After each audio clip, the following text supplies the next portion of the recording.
नमस्कार, मी पंजाब डक हवामान अभ्यासक मुक्काम पोस्ट गुगली धामणगाव तालुका शिलो जिल्हा परभणी। आज आहे 15 जून 2024। आजपासूनचा परत शेतकऱ्यासाठी अंदाज देतोय। सर्व शेतकऱ्यांना सांगू इच्छितो, शेतकऱ्यांनो आता म्हणजे आज 15 जून पासून तर जवळपास 23 जून पर्यंत राज्यामध्ये भाग बदलत पाऊस पडणार। आज या तालुक्यात पडणार, उद्या दुसऱ्या तालुक्यात, परत त्या तालुक्यात, म्हणजे एक दिवस आड पाऊस येणार आहे म्हणून हा अंदाज घ्यायचा। आणि परत एक सांगू इच्छितो, राज्यात सांगायचं झालं तर हा पाऊस मध्ये जवळपास पूर्व विदर्भ, पश्चिमी विदर्भ, दक्षिण महाराष्ट्र, उत्तर महाराष्ट्र, कोकण पट्टी, खानदेश, मराठवाडा सगळीकडेच काय होणार आहे, भाग बदलत पडणार आहे म्हणून हा अंदाज लक्षात द्यायचा। एकंदरीत परिस्थिती बघितली तर राज्यामध्ये काय झालं, पाऊस सुरू आहे पण सर्वदूरचा पाऊस नाही। पण सर्व शेतकऱ्याला सांगू इच्छितो, हा पाऊस सर्वदूर पडणारा नाही, भाग बदलत पडणार आहे। आज या तालुक्यावर पडेल, आज या गावात पडेल तर उद्या दुसऱ्या गावात पडेल म्हणून हे अंदाज लक्षात द्यायचा।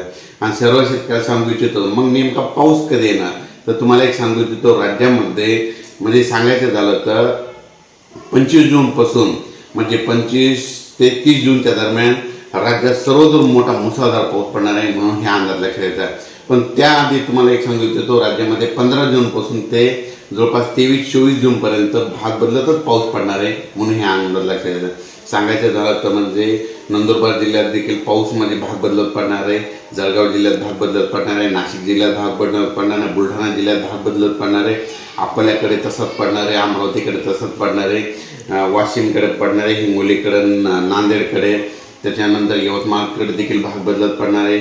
आणि त्याच्यानंतर सांगायचं झालं तर हिंगोली, परभणी, बीड, संभाजीनगर ह्या भागात देखील भाग बदलतच पडणार आहे। त्याच्यानंतर सातारा, सांगली, सोलापूर, पंढरपूर या भागात देखील भाग बदलत पडणार आहे, नगरकडे देखील भाग पडणार आहे। म्हणजे सांगायचं झालं तर पुणे नगरपर्यंत सगळीकडेच भाग बदलत पाऊस पडणार आहे, पण असा सर्वदूर ते एखाद्या पाऊस। पण सर्व शेतकऱ्याला सांगू इच्छितो की राज्यामध्ये म्हणजे आता हे 15 जून पासून ते 22 जूनच्या दरम्यान राज्यामध्ये म्हणजे बीड जिल्हा मध्ये चांगला पाऊस, जास्त पाऊस पडणार आहे। त्याच्यानंतर जालना जिल्ह्यात एक जोरात पाऊस पडणार आहे, त्याच्यानंतर संभाजीनगर एक पडणार आहे, बुलढाणा जिल्ह्यात एक पडणार आहे, परभणी जिल्ह्यात एक पडणार आहे, आणि नगर जिल्ह्यात एक पडणार आहे, आणि सोलापूर जिल्ह्यात एक, म्हणजे ह्या 16 ते 22 मध्ये जरा मोठा पाऊस पडणार आहे। म्हणजे काही काही ठिकाणी ओढे नाले वाहतील, कुठं मुसळधार पडेल, वाऱ्यासहित अतिवृष्टी देखील होईल म्हणून हे अंदाज लक्षात घ्या। सर्वदूर पडणार नाही म्हणून ही सगळ्यांना अंदाज लक्षात घ्या। राज्यामध्ये तुम्हाला एक माहिती असं सांगितलं की उन्हाळ्यामध्ये एक मी अंदाज दिला होता की शेतकऱ्यांना समजा जूनमध्ये समजा तुमच्या गावाला जर पाऊस नाही पडला, यापुढे एक गोष्ट लक्षात घ्या, दरवर्षीची ही कायमची तारीख लक्षात घ्या। दरवर्षी संपूर्ण राज्याची पेरणी 27-28 जूनला सुरू होईल, म्हणजे हे लक्षात घ्यायचं। तुम्हाला एक माहिती असं सांगतो की हे कायमचं लक्षात घ्या, दरवर्षी 27-28 जूनला पाऊस पडणार आणि तुमची पेरणी होणार।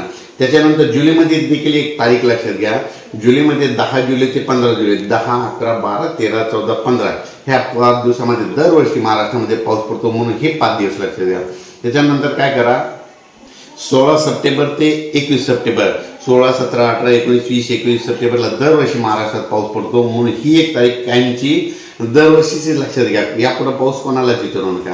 त्याच्यानंतर काय करा, एक अवकाळी पावसाची तारीख लक्षात घ्या, 2 डिसेंबर ते 7 डिसेंबर, 2, 3, 4, 5, 6, 7 डिसेंबरला दरवर्षी महाराष्ट्रामध्ये विजेच्या कडकडाचा अवकाळी पाऊस पडतो म्हणून ही एक लक्षात घ्या। त्याच्यानंतर काय करा, आणखीन एक गारपिटीची तुम्हाला एक तारीख सांगतो, दरवर्षी 22 फेब्रुवारी ते 10 मार्च दरम्यान दरवर्षी महाराष्ट्रामध्ये गारपीट होते, हे कायमच्या लक्षात घ्या। म्हणजे सांगायचं झालं तर सर्व शेतकऱ्याला सांगतो, आता म्हणजे आज 15 जून पासून ते 22-23 जून पर्यंत भाग बदलतच पाऊस पडणार आहे, सर्वदूर पडणार।